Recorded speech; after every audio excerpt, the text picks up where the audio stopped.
नमस्कार सभी को। इस वीडियो में हम लोग सीटेट के एमसीक्यूज डिस्कस करेंगे। 60 एमसीक्यूज यहाँ पर होने वाले हैं आपके सामने। इससे पहले हम लोग और भी कई सारे वीडियोस जो हैं वो डाल चुके हैं सीटेट से रिलेटेड। और अगर आपको पूरी एनसीईआरटी की तैयारी करनी है, एनसीईआरटी चैप्टर वाइज आपको तैयारी करनी है, तो उसकी पीडीएफ हम लोग के मतलब व्हाट्सएप नंबर पे आप जाके ऑब्टेन कर सकते हैं, मिल जाएगी आपको। और साथ ही साथ अगर आप वीडियो देखना चाह रहे हैं बाकी चैप्टर्स की, तो प्लेलिस्ट में लगे हैं, उसको आप जाके देख सकते हैं। तो बिना टाइम वेस्ट किए देखिए फर्स्ट क्वेश्चन में क्या कहा गया। इसमें कहा गया है when where and how helps historians primarily to. तो देखिए व्हेन वेयर और हाउ इसका मतलब क्या है मेनली।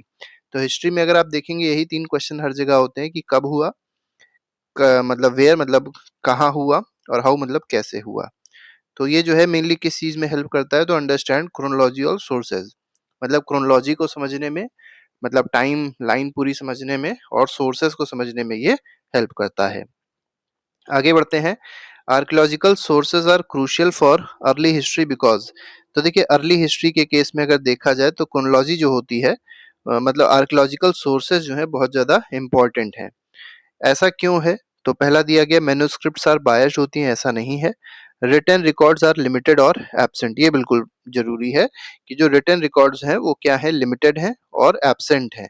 मतलब अर्ली हिस्ट्री में अगर आप देखेंगे तो रिटन रिकॉर्ड्स आपको देखने को नहीं मिलते हैं, इसीलिए आर्कियोलॉजिकल सोर्सेज जो हैं वो बहुत ज्यादा इंपॉर्टेंट हो जाते हैं।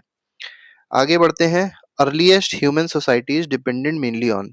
देखिए बहुत पुरानी जो ह्यूमन सोसाइटीज थी बहुत पहले की, वो मेनली किस चीज पे डिपेंडेंट थी, तो हंटिंग करते थे और गैदरिंग करते थे। मतलब जो खाना वाना होता था उसको गैदर करके लेके आते, और मेनली खाना क्या होता था, जो पशु मारते थे, हंटिंग जो करते थे वही होता था। Domestication of animals first resulted in. देखिए जब डोमेस्टिकेशन ऑफ एनिमल, जब मतलब एक तरीके से पशुओं को जब पालना स्टार्ट किया गया, तो इससे क्या हुआ, डेवलपमेंट ऑफ राइटिंग। राइटिंग का इससे कोई लेना देना नहीं है। बेटर फूड सिक्योरिटी हुई और मोबिलिटी हुई। तो यहाँ पर बी ऑप्शन बिल्कुल सही है। क्वेश्चन नंबर फिफ्थ कह रहा है agricultural surplus was important for the rise of cities because it. अब देखिए यहाँ पर आपसे पूछा गया जो एग्रीकल्चरल सरप्लस था ये इंपॉर्टेंट क्यों था राइज ऑफ सिटीज के लिए, ये आपको यहाँ पर बताना है। ठीक है, तो पहला ऑप्शन दिया है इंक्रीज्ड वॉर्स, गलत है। अलाउड पॉपुलेशन ग्रोथ ओनली, नहीं, केवल पॉपुलेशन ग्रो हुई, ये बिल्कुल गलत है। सपोर्टेड नॉन फार्मिंग ऑक्यूपेशन, ये बिल्कुल सही है। देखिए जब एग्रीकल्चर सरप्लस में होता है तभी दूसरी फार्मिंग ऑपरेशन जो है, मतलब नॉन फार्मिंग फार्मिंग ऑक्यूपेशन जो होते हैं वो राइज कर पाते हैं। ठीक है, आगे बढ़ते हैं। क्वेश्चन नंबर अगला देखेंगे, question number six. The Harappan drainage system reflects. देखिए हड़प्पन ड्रेनेज सिस्टम आप जानते होंगे, बहुत ही अच्छा ड्रेनेज सिस्टम था, जैसे आज प्रेजेंट में है उससे भी अच्छा ड्रेनेज सिस्टम हुआ करता था। ठीक है, तो ये मेनली क्या रिफ्लेक्ट करता है, मिलिट्री कंट्रोल को नहीं, रिलीजियस बिलीफ को भी नहीं रिफ्लेक्ट करता है, एडवांस्ड अर्बन प्लानिंग को ये रिफ्लेक्ट करता है। तो सी ऑप्शन बिल्कुल सही है। सेवेंथ क्वेश्चन पे आते हैं। Early states differed from tribal societies mainly due to. देखिए जो अर्ली स्टेट्स थे वो ट्राइबल सोसाइटीज से थोड़े से अलग थे। क्या अलग था इनमें, तो अर्ली स्टेट्स में आप देखेंगे यूज ऑफ टूल्स गलत है, एग्रीकल्चर भी गलत है। अर्ली स्टेट्स में ऑर्गेनाइज्ड टैक्सेशन था, अथॉरिटी थी, तो यहाँ पर सी ऑप्शन बिल्कुल सही है। ये बात बिल्कुल सही है इससे रिलेटेड, जबकि ट्राइबल सोसाइटीज में ये चीज देखने को नहीं मिलती है। Buddhism appeal to people mainly because it. देखिए बुद्धिज्म ने मेनली पीपल को किस तरीके से अपील किया, क्योंकि इसने क्वेश्चन किया रिचुअल्स को, इनइक्वालिटी को क्वेश्चन किया था। क्योंकि आपको पता होगा कि और जो रिलीजन थे उस समय उसमें बहुत सारी इनइक्वालिटी देखने को मिलती थी, कास्ट बेसिस पे और भी बहुत सारे बेसिस पे, लेकिन बुद्धिज्म क्या करता था, इसी को क्वेश्चन करता था, इसीलिए लोग इसको बहुत ज्यादा चाहने लग गए, इसने अपील किया लोगों को। आगे बढ़ते हैं, बहुत ज्यादा प्रचार प्रसार भी हुआ फिर इसका। अशोक धम्म एम्ड एट। देखिए जो अशोक की धम्म पॉलिसी है इसका मेनली एम जो है पूछा गया क्या है, रिलीजियस कन्वर्जन, बिल्कुल गलत है। मॉरल बिहेवियर है, हार्मनी है, ये बिल्कुल सही है। तो बी ऑप्शन बिल्कुल सही हो जाएगा। आगे बढ़ते हैं, क्वेश्चन नंबर 10th पे आते हैं। Longest distance trade in ancient India expanded due to. देखिए लॉन्ग डिस्टेंस ट्रेड जो होता था एंशियंट इंडिया में वो बहुत तेजी से एक्सपैंड हुआ, किस वजह से एक्सपैंड हो रहा था, तो फॉरेस्ट प्रोड्यूस की वजह से नहीं, स्टेबल रूट्स और पॉलिटिकल ऑर्डर की वजह से। ठीक है, तो बी ऑप्शन बिल्कुल सही है इसमें, क्योंकि रूट्स जो थी वो स्टेबल थी और पॉलिटिकल ऑर्डर बहुत अच्छा बना हुआ था उस समय। The Gupta period is known specially for, देखिए गुप्ता पीरियड जो है ये मेनली किस चीज के लिए बहुत ज्यादा जाना जाता है? मिलिट्री कंक्वेस्ट के लिए नहीं जाना जाता, डिक्लाइन ऑफ टाउन्स के लिए भी नहीं जाना जाता है, progress in science and art इसके लिए जरूर जाना जाता है। तो सी ऑप्शन इसमें सही हो जाएगा। ठीक है, जैसे आपने बहुत लोगों के बारे में इसमें सुना होगा, जैसे साइंस की बात अगर करी जाए तो वराह मिहिर जो थे वो एस्ट्रोलॉजर थे। ठीक है, और भी बहुत सारे साइंटिस्ट जैसे आर्यभट्ट हो गए, ठीक है, तो ब्रह्मगुप्त हो गए, तो ये सब गुप्ता पीरियड में ही आपको देखने को मिलेंगे। ठीक है, आर्ट में मेनली लिटरेचर की बात अगर करी जाए तो कालिदास थे और भी बहुत लोग थे। Delhi sultans mainly control mainly through, ठीक है, मतलब पूछा गया Delhi sultans maintained control mainly through, मतलब ये जो दिल्ली सल्तनत जो थी उस समय जो सुल्तान हुआ करते थे, ये कंट्रोल किस तरीके से कायम रखते थे अपना, ये पूछा गया है इसमें। विलेज ऑटोनॉमी से नहीं, डिसेंट्रलाइजेशन से भी नहीं, एफिशिएंट एडमिनिस्ट्रेशन और आर्मी से, तो सी ऑप्शन बिल्कुल सही है इसमें। 13th क्वेश्चन पे आते हैं, द मोमेंटल आर्किटेक्चर ड्यूरिंग सल्तनत पीरियड सिंबलाइज्ड। अब देखिए मॉन्यूमेंटल आर्किटेक्चर, जो मॉन्यूमेंटल आर्किटेक्चर था सल्तनत पीरियड में, वो क्या सिंबलाइज करता है, ये पूछा गया है आपसे। तो ये पॉलिटिकल पावर को सिंबलाइज करता है मॉन्यूमेंटल आर्किटेक्चर, क्योंकि मॉन्यूमेंट्स बने होते थे और ये मेनली पॉलिटिकल पावर को सिंबलाइज करते हैं। Mansabdari system was mainly related to, अब देखिए मनसबदारी सिस्टम जो है ये किससे रिलेटेड था? लैंड ग्रांट से रिलेटेड नहीं था, मिलिट्री और एडमिनिस्ट्रेटिव ऑर्गेनाइजेशन से रिलेटेड बिल्कुल था, क्योंकि मनसब दिए जाते थे, रैंक्स दी जाती थी। ठीक है, और मिलिट्री के जो कमांडर्स होते थे उनको रैंक दी जाती थी, जो एडमिनिस्ट्रेटिव में हेड्स होते थे उनको रैंक दी जाती थी, वही मनसबदारी सिस्टम है। कमेंट बॉक्स में आप लोग बताइएगा मनसबदारी सिस्टम स्टार्ट किसने करी थी। ठीक है, आगे बढ़ते हैं, क्वेश्चन नंबर 15 देखेंगे, Bhakti and Sufi movement contributed to. अब देखिए भक्ति और सूफी मूवमेंट से क्या कंट्रीब्यूशन देखने को मिलता है हम लोग को? तो सोशल हार्मनी देखने को मिलती है, बात बिल्कुल सही है। कास्ट रिजिडिटी गलत है, पॉलिटिकल यूनिटी में कुछ नहीं देखने को मिलता है, इकोनॉमिक एक्सपेंशन भी गलत है, ए ऑप्शन ही बिल्कुल सही है इसमें। Regional cultures developed because of, देखिए रीजनल कल्चर्स का जो डेवलपमेंट हुआ है ये किस वजह से डेवलपमेंट हुआ है, ये पूछा गया है आपसे। तो कंप्लीट आइसोलेशन की वजह से हुआ नहीं, यूनिफॉर्म रूल से भी नहीं हुआ, interaction of local and outside traditions, इसकी वजह से रीजनल कल्चर्स का डेवलपमेंट हुआ है, तो यहाँ पर सी ऑप्शन बिल्कुल सही है। 17th क्वेश्चन पे आते हैं, company power in India expanded primarily through. देखिए कंपनी पावर जो है वो इंडिया में क्यों एक्सपेंड हुई है इतनी ज्यादा, क्यों एक्सपेंशन हुआ इसका? तो पॉपुलर सपोर्ट की वजह से नहीं हुआ, डेमोक्रेटिक कंसेंट से भी नहीं हुआ है, ट्रेड डिप्लोमेसी और फोर्स की वजह से हुआ है। ठीक है, तो यहाँ पर सी ऑप्शन बिल्कुल सही है। आगे बढ़ते हैं, colonial land revenue system affected peasants by. देखिए कॉलोनियल लैंड रेवेन्यू सिस्टम जो था उसने पीजेंट्स को किस तरीके से अफेक्ट किया, ये बताना है आपको। प्रॉस्पेरिटी इंक्रीज बिल्कुल नहीं करी, स्टेबिलिटी बिल्कुल नहीं लेके आए। ठीक है, कॉजिंग एक्सप्लॉयटेशन एंड डेप्ट, ये बिल्कुल सही है, बहुत ज्यादा एक्सप्लॉयटेशन किया है, डेप्ट मतलब उधारी बहुत ज्यादा जो पीजेंट्स थे उनकी हो गई थी, बिल्कुल सही है option. Tribal societies were most affected by colonialism because due to, देखिए जो ट्राइबल सोसाइटीज थी सबसे ज्यादा ये इफेक्ट हुई थी कॉलोनिज्म से, मतलब ब्रिटिशर के आने से। ये पूछा गया ऐसा क्यों? क्योंकि ब्रिटिशर ने, या ये कह सकते हैं जो कॉलोनियल रूलर्स थे, उन्होंने कुछ ऐसे फॉरेस्ट लॉज बना दिए थे जिससे ट्राइबल ट्राइबल जो थे पहले फॉरेस्ट पे डिपेंड करते थे, फॉरेस्ट प्रोड्यूस पे डिपेंडेंट थे, अब इनको फॉरेस्ट से बाहर निकाला जाने लग गया था। तो फॉरेस्ट लॉज और लैंड एलाइनेशन, ये बिल्कुल सही है इसका। The revolt of 1857 is best described as, देखिए रिवोल्ट ऑफ 1857 को सबसे अच्छा क्या डिस्क्राइब किया गया है? सोल्जर्स म्यूटनी ओनली, बिल्कुल गलत है, रिलीजियस मूवमेंट बिल्कुल भी नहीं था, wide spread resistance with many causes, ये बिल्कुल सही है। तो एक वाइड स्प्रेड रेजिस्टेंस थी और इसके कॉजेज बहुत सारे थे। 21st क्वेश्चन पे आते हैं, ज्योग्राफी से रिलेटेड अब क्वेश्चन आएंगे 20। Geography is social science when it studies, देखिए ज्योग्राफी एक सोशल साइंस हो जाती है जब एक क्या, इसमें हम लोग क्या पढ़ते हैं तब ये सोशल साइंस बन जाती है। तो ह्यूमन इन्वायरमेंट इंटरेक्शन जब पढ़ते हैं तो ये सोशल साइंस बन जाती है, ये बात याद रखिएगा, क्योंकि सारी चीजें आप मतलब ज्योग्राफी में पढ़ते हैं, लेकिन ज्योग्राफी सोशल साइंस तब बनती है जब हम लोग ह्यूमन का इन्वायरमेंट से इंटरेक्शन समझते हैं।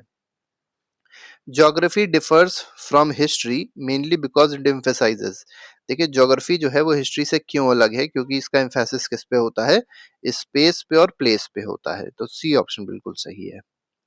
अर्थ supports life mainly due to, देखिए अर्थ पे जो लाइफ एग्जिस्ट कर रही है ये किस वजह से एग्जिस्ट कर रही है, साइज की वजह से नहीं, सूटेबल एटमॉस्फेयर और टेम्परेचर की वजह से, तो बी ऑप्शन बिल्कुल सही है। Seasons are caused primarily by, देखिए सीजन जो होता है आपने देखा होगा अलग अलग तरीके के सीजन्स आप देखते हैं, तो ये मेनली किस वजह से होता है सीजन, ये बताना है। तो ये एक्सियल टिल्ट की वजह से होता है, 23.5 डिग्री पे जो अर्थ है झुकी हुई है, जिसकी वजह से हम लोग को अलग अलग सीजन्स देखने को मिलते हैं। लोग ये सोचते हैं डिस्टेंस की वजह से देखने मिलता है, जो कि गलत है। A globe is preferred over maps to understand, देखिए ग्लोब को ज्यादा प्रेफर किया जाता है मैप से, क्योंकि ग्लोब जो है बिल्कुल अर्थ की तरह है, लेकिन मैप जो है वो अर्थ की तरह नहीं दिखता, वो तो स्ट्रेट लाइन मतलब रेक्टेंगुलर शेप में होता है। ठीक है, तो इस वजह से ही कह सकते हैं, क्योंकि ग्लोब जो है it depicts true shape of the earth. आगे बढ़ते हैं। 26th क्वेश्चन कह रहा है इन्वायरमेंट इंक्लूड्स, अब देखिए इन्वायरमेंट में क्या क्या चीजें आती हैं ये पूछा गया है आपसे। तो ओनली नेचुरल एलिमेंट गलत है, ओनली ह्यूमन फीचर्स ये भी गलत है, नेचुरल भी आएगा, ह्यूमन भी आएगा, ह्यूमन मेड कंपोनेंट्स भी आएंगे, तो सी ऑप्शन बिल्कुल सही है। 27th क्वेश्चन देखिए, industrialisation affects the environment mainly through, अब देखिए इंडस्ट्रियलाइजेशन जो है ये इन्वायरमेंट को किस तरीके से अफेक्ट करता है ये आपसे यहाँ पर पूछा गया। तो इंक्रीजिंग बायोडाइवर्सिटी, नहीं। पॉल्यूशन को रिड्यूस करता है, नहीं। पॉल्यूशन जबकि इंक्रीज करता है, तो इकोलॉजिकल इम्बैलेंस जरूर क्रिएट करता है ये। ठीक है, तो इंडस्ट्रियलाइजेशन जो है ये इकोलॉजिकल इम्बैलेंस क्रिएट करेगा, तो इस तरीके से ये इन्वायरमेंट को इफेक्ट करेगा, नुकसान पहुंचाएगा। 28th क्वेश्चन देखिए क्या कह रहा है, atmosphere is essential because it, अब देखिए एटमॉस्फेयर क्यों एसेंशियल है ये पूछा गया है इसमें। प्रोड्यूसर्स लैंडफॉर्म्स, नहीं। Regulates climate and protects life, ये बिल्कुल सही है, ये क्लाइमेट को रेगुलेट करता है, लाइफ को प्रोटेक्ट करता है। 29th क्वेश्चन कहा गया most fresh water earth is stored in, तो ज्यादातर जो फ्रेश वाटर है अर्थ में वो कहाँ पर स्टोर्ड है ये बताना। देखिए फ्रेश वाटर पूछा गया है, याद रखिएगा फ्रेश वाटर पूछा गया है, अर्थ में ज्यादातर कहाँ स्टोर्ड है, तो ये ग्लेशियर में और आइस कैप्स में स्टोर्ड है। लेकिन लोगों को ये लगता है रिवर देखे होते हैं तो सोचते हैं रिवर में सबसे ज्यादा स्टोर है, जो कि गलत है। सबसे ज्यादा याद रखिएगा जो फ्रेश वाटर है ये ग्लेशियर और आइस कैप्स में है। आगे बढ़ते हैं, water scarcity in many regions occur due to, देखिए पानी की जो कमी है वाटर स्कैरसिटी है ज्यादातर रीजन्स में, वो किस वजह से हो गई है ये आपको बताना है। तो एक्सेस रेनफॉल की वजह से कभी नहीं हो सकती है, अनइवन डिस्ट्रीब्यूशन और ओवर यूज, पहली बात तो अनइवन डिस्ट्रीब्यूशन था, कहीं ज्यादा था पानी कहीं कम था, और साथ ही साथ लोगों ने उसका ओवर यूज कर डाला, इस वजह से वाटर स्कैरसिटी हो गई है। 31st क्वेश्चन पे आते हैं, early settlements developed near reverse mainly for, अब देखिए अर्ली जो पुराने सेटलमेंट्स थे वो आप अगर देखेंगे तो रिवर के आसपास ही डेवलप हुए हैं, किस वजह से, तो डिफेंस की वजह से नहीं, रिलीजियस रीजन से भी नहीं, वाटर और फर्टाइल लैंड की वजह से, क्योंकि वाटर होगा तो खेती हो सकेगी, खेती होगी तो अनाज पैदा होगा और फूड सिक्योरिटी रहेगी, फूड सिक्योरिटी रहेगी तो पॉपुलेशन आराम से वहां पे रह सकती है। 32nd क्वेश्चन क्या कह रहा है, transport networks promote development bye, देखिए ट्रांसपोर्ट नेटवर्क जो है ये डेवलपमेंट को किस तरीके से प्रमोट करता है, आइसोलेट करता है रीजन्स को, नहीं तो कनेक्ट करता है रीजन्स को, तो कनेक्टिंग मार्केट और पीपल, ये बिल्कुल सही है, ये मार्केट को और लोगों को क्या करता है, जोड़ता है। A substance becomes a resource when it is, देखिए कोई भी सब्सटेंस है उसको रिसोर्स नहीं बोल सकते हैं, कोई भी सब्सटेंस रिसोर्स तब बन जाता है जब उसमें कौन सी प्रॉपर्टी आ जाती है, जब वो इंसानों के लिए यूजफुल हो और वैल्यूड बाय ह्यूमंस, मतलब उसकी कुछ ना कुछ वैल्यू हो। ठीक है, अगले पे आते हैं, तो question number 34, humans resource refer to, देखिए ह्यूमन रिसोर्स का मतलब क्या होता है ये आपसे यहाँ पर पूछा गया। तो ह्यूमन रिसोर्स में मिनरल फॉरेस्ट नहीं आएंगे, स्किल्ड एंड एजुकेटेड पीपल आएंगे, इसको ह्यूमन कैपिटल भी कह सकते हैं, ह्यूमन कैपिटल ह्यूमन रिसोर्स। ठीक है, इसीलिए ह्यूमन रिसोर्स डेवलपमेंट की बात बहुत ज्यादा होती है, इसका मतलब उसमें स्किल डेवलप करी जा रही है, लोगों को एजुकेट किया जा रहा है, ये होता है उसमें। 35th क्वेश्चन कह रहा है non renewable resource are those which, देखिए नॉन रिन्यूएबल रिसोर्स क्या होते हैं, रीजनरेट हो जाते हैं क्विकली, नहीं। अनलिमिटेड होते हैं, बिल्कुल भी नहीं। Take millions of years to form, जैसे कोल हो गया, पेट्रोलियम हो गया, बहुत सारे मतलब लाखों साल लगते हैं इसको फॉर्म होने में, इसीलिए इनको नॉन रिन्यूएबल रिसोर्स कहते हैं। Subsistence agriculture is practised mainly to, अब देखिए सबसिस्टेंस एग्रीकल्चर जो होता है वो मेनली इसलिए किया जाता है, छोटे से खेत पे किया जाता है कि अपने घर का ही भरण पोषण जो है वो कर सके। ठीक है। एक्सपोर्ट प्रोड्यूस बिल्कुल गलत, प्रॉफिट के लिए भी नहीं। मीट फैमिली नीड्स को ही फुलफिल करने के लिए चीज करी जाती है। 37th क्वेश्चन पे आते हैं, monsoon rainfall is important for agriculture because it. देखिए मॉनसून रेनफॉल जो है ये इंपॉर्टेंट क्यों है एग्रीकल्चर के लिए, ये पूछा गया है। तो इरिगेशन को स्टॉप कर देता है, नहीं। डिसाइड्स क्रॉपिंग पैटर्न, बिल्कुल सही है। ये क्रॉपिंग पैटर्न को मेनली डिसाइड करता है और उस तरीके से क्रॉप में मतलब हो सकता है अगर मानसून अच्छा है तो ज्यादा प्रोडक्टिविटी क्रॉप्स की आएगी, खराब है तो प्रोडक्टिविटी कम हो जाएगी और बहुत सारी प्रॉब्लम भी क्रिएट हो जाएगी। तो मतलब मानसून बहुत इंपॉर्टेंट है। अच्छा चलिए आप लोग कमेंट बॉक्स में बताइएगा, इंडिया में जो मानसून एंटर करता है वो किस दिशा से एंटर करता है, मतलब वो कौन सा मानसून होता है। इधर से आएगा तो इसको नॉर्थ वेस्ट कहेंगे, कौन सा मानसून आता है ये आपको यहाँ पर बताना है कमेंट बॉक्स में लिख के। बहुत इंपॉर्टेंट क्वेश्चन है, पूछा आता है ये। क्वेश्चन नंबर 38 देखिए क्या कह रहा है। 38 क्वेश्चन में कहा गया irrigation helps farmer by. Irrigation जो है वो किस तरीके से फार्मर को हेल्प करेगी, रिड्यूस पॉवर्टी, ने प्रोडक्टिविटी को रिड्यूस करेगी क्या इरिगेशन, नहीं। इंक्रीजिंग ड्रॉट, नहीं। इंश्योरिंग वाटर अवेलेबिलिटी, तो वाटर अवेलेबिलिटी को ये इंश्योर करता है, बिल्कुल ठीक है। 39th क्वेश्चन क्या कह रहा है, मिक्स्ड फार्मिंग इन्वॉल्व्स। देखिए मिक्स्ड फार्मिंग बहुत इंपॉर्टेंट है। मिक्स्ड फार्मिंग का मतलब क्या होता है कि इसमें क्रॉप्स भी बोए गए हैं और लाइव स्टॉक भी यहाँ पर रखी गई है। मतलब लोग आपने देखा होगा खेती भी कर रहे हैं, साथ ही साथ गाय भैंस भी पाले हुए, बकरी भी पाले हुए हैं, तो इसी को क्या कहते हैं, मिक्स्ड फार्मिंग कहते हैं। ठीक है, आगे बढ़ते हैं।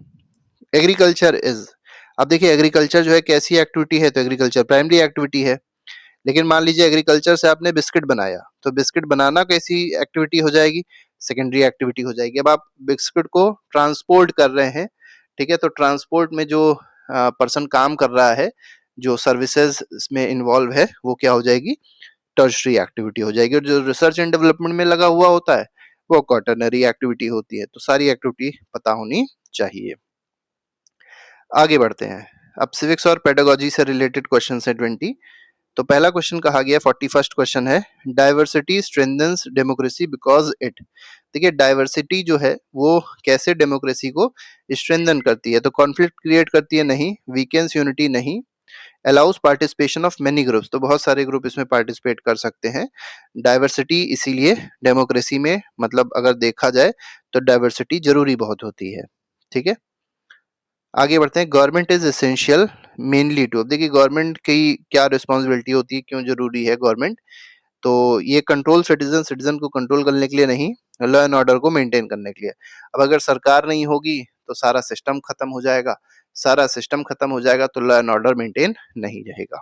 ठीक है, क्वेश्चन नंबर 43 कह रहा है, पंचायती राज इंस्टीट्यूशंस प्रमोट डेमोक्रेसी बाय। देखिए पंचायती राज इंस्टीट्यूशन जो है वो किस तरीके से डेमोक्रेसी को प्रमोट करते हैं, ये पूछा गया। तो पावर को सेंट्रलाइज नहीं करते हैं। इंश्योर पीपल पार्टिसिपेशन, ये बिल्कुल सही है, तो लोगों के पार्टिसिपेशन को इंश्योर करते हैं। ठीक है, ये डिसेंट्रलाइज करते हैं पावर को। आगे बढ़ते हैं। क्वेश्चन नंबर 44 कह रहा है, informal sector workers usually lack. अब देखिए इनफॉर्मल सेक्टर जो वर्कर्स होते हैं इनमें क्या चीज नहीं होती है, इनके पास क्या नहीं होती है, देखिए इनके पास स्किल्स होती है, एक्सपीरियंस भी होता है, जॉब सिक्योरिटी नहीं होती है। अब जॉब सिक्योरिटी का मतलब ये है कि जैसे मान लीजिए कोविड आया, अब कोविड में जो लोग छोटी मोटी फैक्ट्रियों में काम करते थे, जब फैक्ट्री का प्रोडक्शन बंद हो गया तो इनकी नौकरी चली गई क्योंकि इनके पास जॉब सिक्योरिटी नहीं थी। तो ऐसे जॉब को ही कहते हैं इनफॉर्मल सेक्टर। लेकिन जो सरकारी में काम करते थे उनकी तो लगातार तनख्वाह भी आ रही थी, चाहे वो घर में भी बैठे थे फिर भी तनख्वाह मिलती चली आ रही थी, तो वो मतलब फॉर्मल सेक्टर है वो। Democracy differs from monarchy because power rest with. देखिए डेमोक्रेसी जो है मोनार्की से क्यों अलग है, मोनार्की मतलब पावर राजा के पास है, डेमोक्रेसी में पावर किसके पास होती है, जनता के पास होती है। सी ऑप्शन बिल्कुल सही है। 46 state government mainly deals with. State government जो है वो मेनली किस चीज से डील करेगी, किस चीज पे वो नियम कानून बनाएगी, ये पूछा गया आपसे। तो डिफेंस पे नियम कानून सेंट्रल गवर्नमेंट बनाएगी, फॉरेन अफेयर्स पे भी सेंट्रल गवर्नमेंट बनाएगी, हेल्थ और पुलिस जो है वो स्टेट का सब्जेक्ट है तो इस पे कानून स्टेट गवर्नमेंट बनाएगी। तो सी ऑप्शन बिल्कुल सही है। आगे बढ़ते हैं। Question number 47, media plays an important role in democracy by. अब देखिए मीडिया जो है वो डेमोक्रेसी में किस तरीके से रोल प्ले करती है, तो मेक लॉज, नहीं। रनिंग कोड्स भी नहीं। सिटीजन को इन्फॉर्मेशन देने में हेल्प करती है, बिल्कुल सही है। और इसमें सोशल मीडिया का आजकल बहुत बड़ा रोल आप देखेंगे। कि जो भी इन्फॉर्मेशन होती है वो ज़्यादा सही इन्फॉर्मेशन आपको सोशल मीडिया पे मिल जाएगी। हालाँकि बहुत सारे उसमें कंटेंट फेक न्यूज़ के भी होते हैं, मिस इन्फॉर्मेशन भी क्रिएट करते हैं, याद रखिएगा इसके बारे में। 48th क्वेश्चन कह रहा है gender roles are shaped largely by. तो जेंडर रोल जो है उसका मेनली शेपिंग जो होती है वो किससे होती है, ये पूछा गया है आपसे। तो ये सोशल एक्सपेक्टेशन से होती है। तो सी ऑप्शन बिल्कुल सही है। आगे बढ़ते हैं, क्वेश्चन नंबर 49 देखिए क्या कह रहा है। The constitution of India ensures. अब इंडिया का जो कॉन्स्टिट्यूशन है क्या इंश्योर करता है, तो ये गवर्नमेंट डोमिनेंस को इंश्योर नहीं करता, फंडामेंटल राइट्स को इंश्योर करता है कि हर पर्सन के पास कुछ ना कुछ फंडामेंटल राइट्स हैं और इसको इन्फोर्स भी किया जा सकता है। सुप्रीम कोर्ट में इसको इन्फोर्स किया जा सकता है जाके। 50th क्वेश्चन कह रहा है independence of judiciary is essential to. देखिए जुडिशरी जो है उसका इंडिपेंडेंट होना क्यों बहुत ज्यादा इंपॉर्टेंट है, क्यों एसेंशियल है। लॉ को फ्रेम करने के लिए नहीं, फंडामेंटल राइट को प्रोटेक्ट करने के लिए बिल्कुल सही है। ठीक है, आगे बढ़ते हैं, क्वेश्चन नंबर 51 देखिए क्या कह रहा है। Social justice aims to. देखिए सोशल जस्टिस का क्या एम होता है ये आपसे यहाँ पर पूछा गया है। तो पहला दिया गया मेंटेन इक्वालिटी, इनइक्वालिटी को मेंटेन करना बिल्कुल गलत, प्रिविलेज को बढ़ाना बिल्कुल गलत है, रिड्यूस डिस्क्रिमिनेशन ये बिल्कुल सही है। सोशल जस्टिस का मतलब ये है कि डिस्क्रिमिनेशन जो हो रहा था उसको क्या किया जा रहा है, रिड्यूस किया जा रहा है। Social science is interdisciplinary because it. अब देखिए ये एक इंटरडिसिप्लिनरी सब्जेक्ट है, ऐसा क्यों कहा गया। तो यूजर्स फैक्ट्स ओनली बिल्कुल गलत है, connects history, geography, civics and economics सबको कनेक्ट कर देता है, इसीलिए इसको इंटर डिसिप्लिनरी सब्जेक्ट कहा गया है। Teaching social science should aim to. देखिए सोशल साइंस को पढ़ाते समय एम क्या होना चाहिए, ठीक है, ये आपसे यहाँ पर पूछा गया। तो प्रमोट रोट लर्निंग बिल्कुल गलत है, क्रिटिकल सिटीजन को क्रिएट करना चाहिए, बिल्कुल सही है। मतलब अगर कोई काम हो रहा है तो क्यों हो रहा है, ठीक है, तो ये क्रिटिकल सिटीजन होते हैं जो क्वेश्चन करते हैं, तो वैसा सिटीजन को बनाना चाहिए। ये मेनली मोटो होना चाहिए सोशल साइंस पढ़ाने का। आगे बढ़ते हैं, क्वेश्चन नंबर 54 कह रहा है classroom discussion is important because it. देखिए क्लासरूम डिस्कशन जो है ये क्यों इंपॉर्टेंट होता है, तो रिड्यूस सिलेबस बिल्कुल गलत, इनकरेज मल्टीपल पर्सपेक्टिव बिल्कुल सही है। तो अलग अलग पर्सपेक्टिव आते हैं, अलग अलग विचार आते हैं और उससे एक फाइनल कंक्लूजन निकल पाता है। आगे बढ़ते हैं, question number 55th inquiry based learning focuses on. देखिए इंक्वायरी बेस्ड अगर लर्निंग हो रही है तो ये किस चीज पे फोकस करेगी, टीचर लेक्चर पे कभी नहीं फोकस करेगी, स्टूडेंट क्वेश्चनिंग और इन्वेस्टिगेशन पे फोकस जरूर करेगी। तो बी ऑप्शन इसमें सही है। 56 क्वेश्चन क्या कह रहा है, primary sources help student to. देखिए प्राइमरी सोर्सेज जो हैं ये स्टूडेंट्स को किस तरीके से हेल्प करते हैं, ये पूछा गया। फैक्ट मेमोराइज करते हैं नहीं, कंस्ट्रक्ट हिस्टोरिकल अंडरस्टैंडिंग, ये बिल्कुल सही है। तो बी ऑप्शन इसमें सही हो जाएगा। ठीक है, आगे बढ़ते हैं, question number 57th project work helps learner to develop. देखिए प्रोजेक्ट वर्क जो होता है ये लर्नर को किस चीज को डेवलप करने में हेल्प करेगा, तो पैसिव लर्निंग को समझने में नहीं, रिसर्च और कोलैबोरेशन स्किल्स डेवलप करने में हेल्प करता है प्रोजेक्ट वर्क। क्योंकि प्रोजेक्ट में क्या होता है, कई बार बच्चा जो है या जो स्टूडेंट होता है वो चीजों को समझता है, जाके रिसर्च करता है, जाके पूछता है, लोगों से मिलता है, तो कहीं ना कहीं रिसर्च और कोलैबोरेशन स्किल्स उसके अंदर डेवलप हो जाती है। Evaluation in social science should access. देखिए जो इवैल्यूएशन का तरीका होता है सोशल साइंस में वो क्या एक्सेस करने के लिए बना होना चाहिए, मेमोरी को एक्सेस करने के लिए बिल्कुल भी नहीं, अंडरस्टैंडिंग और एप्लीकेशन को एक्सेस करने के लिए। तो बी ऑप्शन बिल्कुल सही है। आगे बढ़ते हैं, क्वेश्चन नंबर 59 देखिए क्या कह रहा है। इसमें कहा गया continuous assessment helps teacher to. देखिए कंटिन्यूअस असेसमेंट जो है टीचर को किस तरीके से हेल्प करेगा, स्टूडेंट को रैंक करने में हेल्प करेगा नहीं, लर्निंग गैप्स को आइडेंटिफाई करने में हेल्प करेगा। जैसे कोई क्वेश्चन जो है मान लीजिए दिया गया और सारी क्लास उसको गलत कर रही है, ठीक है, तो टीचर समझ जाएगा कि ये जो कॉन्सेप्ट है सारी क्लास ने गलत किया, इसका मतलब किसी को नहीं समझ में आया, तो मतलब वो गैप रह गया, तो लर्निंग गैप हो गया तो उसको फिर से बताना पड़ेगा। ये समझने में हेल्प करता है कंटिन्यूअस असेसमेंट। आगे बढ़ते हैं, the main aim of social science education is to develop. देखिए सोशल साइंस को पढ़ाने का जो मेन एम है वो क्या है, हिस्टोरियंस को बनाना है नहीं, ब्यूरोक्रेट्स बनाना भी नहीं है, मेन एम ये है कि इन्फॉर्म्ड और रिस्पॉन्सिबल सिटीजन को बनाना। तो सी ऑप्शन इसमें बिल्कुल सही हो जाएगा। तो इस तरीके से 60 एमसीक्यूज थे जो आपके एग्जाम में आपको बहुत ज्यादा हेल्प करेंगे। इसके अलावा हम लोग की जो प्लेलिस्ट है वो डिस्क्रिप्शन पे लगी है, उसको आप बिल्कुल अच्छे से देख लीजिएगा, उसमें बहुत सारा और मैटर है जिसको आप जाके अगर देखेंगे तो आपका अच्छा खासा रिविजन हो जाएगा। तो अभी के लिए फिलहाल नहीं, thank you very much, good bye, जय हिंद।